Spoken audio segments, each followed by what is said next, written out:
নমস্কার, আমি শৈলেন্দ্রী রায়। আজ বিশ্ব পরিবেশ দিবস উপলক্ষে আমার নিবেদনে কবি সুনির্মল চক্রবর্তীর লেখা কবিতা একখানা গাছ। একখানা গাছ, তার আছে ফল ফুল। ভোরবেলা পাখিদের বসে স্কুল। একখানা গাছ, তার পাতার বাহার। পাতারা বানাই রোজ গাছের আহার। একখানা গাছ, যেন ছবি দিয়ে আঁকা। আকাশের দিকে তার শুধু চেয়ে থাকা। একখানা গাছ, তার নেই ভাবাড়ি।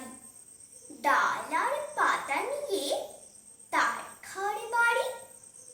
একখানা গাছ, তারও আছে কত ভয়। কত যে মানুষ আছে, সব ভালো নয়। একখানা গাছ, কত করে উপকার। দুষ্টু মানুষ তারই ভাঙে সংসার। একখানা গাছ, সে তো চুপচাপ থাকে। কথা কও, কথা কও, পাখি এসে ডাকে। একখানা গাছ, আছে কত তার আশা। মানুষের কাছে চাই ভালোবাসা। মানুষের কাছে চাই ভালোবাসা। নমস্কার।